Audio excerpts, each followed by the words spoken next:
Thank you.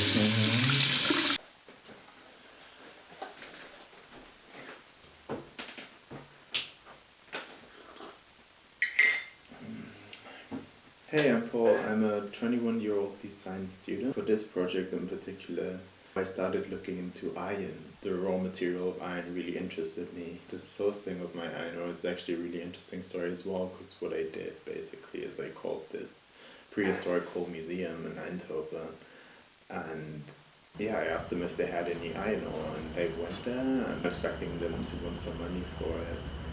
But then what actually happened is that they told me like if I could make them a little display of the process of iron smelting, then I could basically have it for free and we'd do like a little cooperation. From there I went into more of a research on soil. So yeah, but why was I even interested in making my own iron? I think for me it's really important to go back to the most necessary things in life, and I think even, especially ironing falls under that. And, ironing might be a necessity for some people. It's not necessarily for me, but I think it is important to, even if you see it as a necessity, to really reconsider what this ritual of ironing entails in a sense. In the next step I went into what being sustainable truly means, because I think it's really interesting for a company to strive to be sustainable.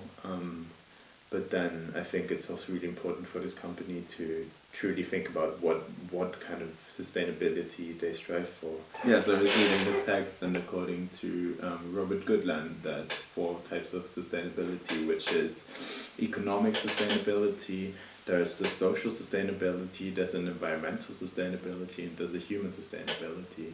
So what I'm trying to do now is to think about not only how ironing, but also how really household chores, I think, and how being a company in 2020 can be truly sustainable in all 4 categories of sustainability. I'm starting to make a little book out of it where I'm diving into what it means to be sustainable really as a company, and what this marketing jargon that we've kind of just come to accept as users, as consumers, and as people, what it truly means, and what, or at least what I think it truly means, and what I think it should mean for myself and also for others to use, and for Brabantia to use in as a final outcome. And alongside that, really, try to materialize these 4 different kinds of sustainabilities. The environmental sustainability for me is reflected in me working with iron, working with soil from Eindhoven. And at the human sustainability, I think it's about people's access to services and to education, to what makes a life worth living. And I really want to investigate this aspect of human sustainability within Brabantia. And I am planning on going to visit their factory in Lithuania once this crisis is over, of course, to really see how workers there are living and how we can all together, like as a humanity, create a more sustainable way of living. And I think, we have to start small, so why not start with ironing and the production of ironing boards?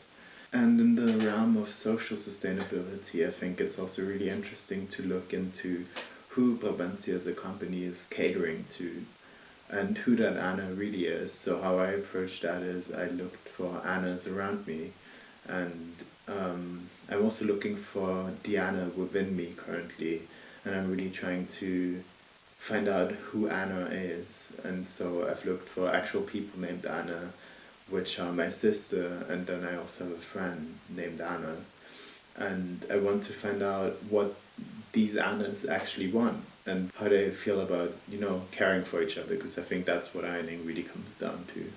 Yeah, and in an economic sustainable sense also to think about how this factory with its machines could be utilized to maybe produce something new, something more sustainable in a sense that would of course still involve metal, but then also to think about where does that metal come from, which then once again feeds into an environmental sustainable aspect. It is more apparent than ever, especially with this epidemic that's going on, that the way we are living is just not sustainable. as Western society, we have come to accept or to expect even the standard of living that is just not sustainable anymore. And I think the time to act is now.